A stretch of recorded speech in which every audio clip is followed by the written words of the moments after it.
And I myself, as a former representative of the civil servants in Kenya, I'm so bitter and so annoyed, and I'm calling for the resignation of Mr. Francis Atwoli, whom I wrote a letter in March and copied to all the trade unionists and told them to accept and to support the Grand March of 7th July 2024.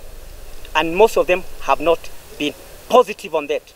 But I still maintain that the workers in Kenya, regardless of their representatives, they are supposed to wake up aggressively and come out everywhere they are and tell the government that was not in line of their desire to contribute to the affordable housing tax levy, which is hurting them most, and they are not happy.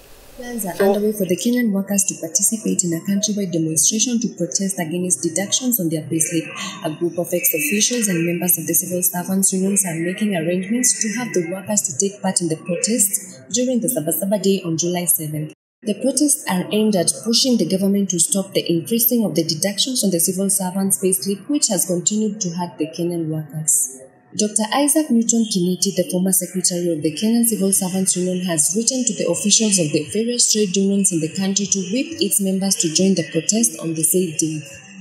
The ex-union official in his clarion call to the workers argues that what the government has done by imposing mandatory taxes on Kenyans such as the affordable housing levy amounts to robbery on Kenyan workers who are not consulted on the same.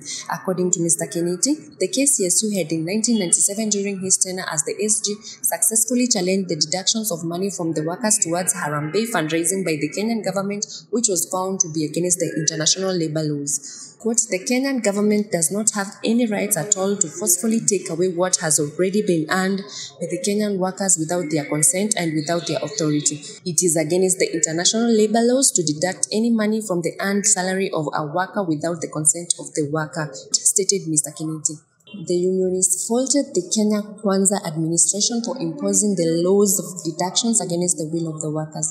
According to him, the government ought to have engaged the workers' union representative to get the feeling of the workers before imposing the tax. This comes in the wake of a public outcry over the numerous taxes proposed in the Finance Bill 2024, which saw the youth stage protest in Nairobi on Tuesday. Despite the government for making concessions on some of the new taxes, a number of Kenyans still feel tax should be rejected in totality to pave way for one that is people-centered. The increased taxes is what has been attributed to the high cost of living, with the majority of Kenyans struggling to meet their basic needs.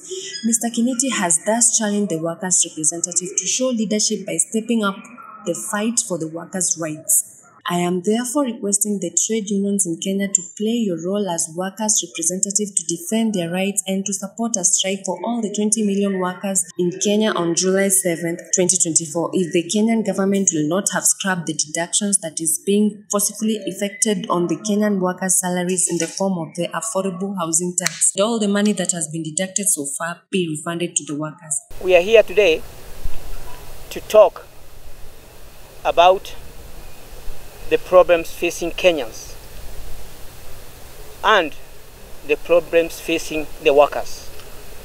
Because today,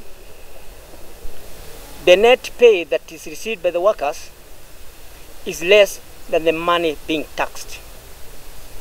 And those same workers borrowed big loans to buy farm and to build homes in those farms. They are unable to service the loans they borrowed because of the taxes they are being deducted.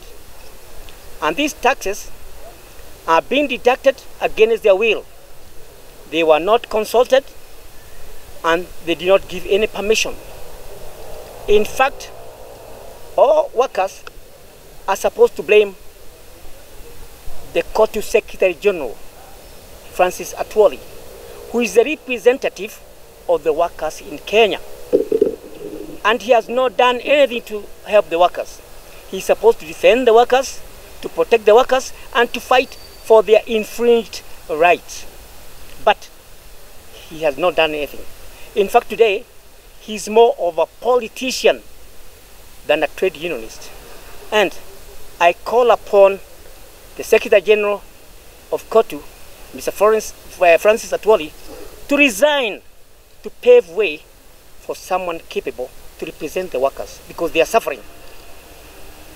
Most of them have called me. I've talked to some of them, and they have told me that they even better leave work and join other places, or we even go to the farms and plow because the money they are getting is nothing to them today. They prefer that they get the taxes collected and surrender the net pay they are getting to the government. So I think everybody now understands the suffering of the workers. I think I have got a statement that I'm going to list to the press here, which you are going to read, and probably you can put it in the press. Otherwise, I think the Parliament of Kenya and President William Ruto are doing harm to the workers and to the people of Kenya in general, because the courts of Kenya have even dismissed the affordable housing tax levy. But despite refusing or denying that, President William Ruto and the Parliament have approved the deductions.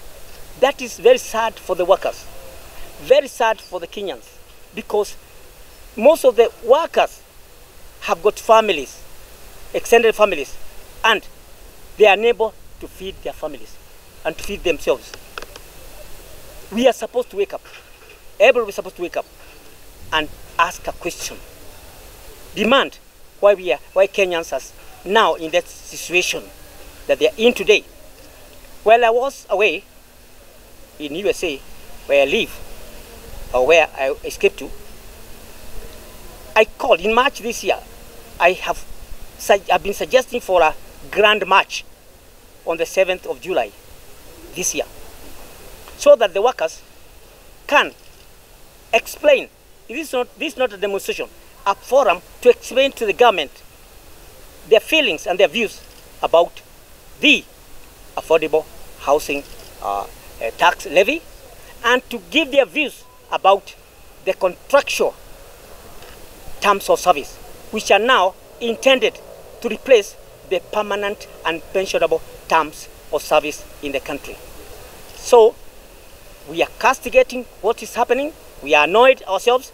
The people that retired are not at home now, who are old, are struggling. They have not got their retirement benefits for months, and they have got life to live.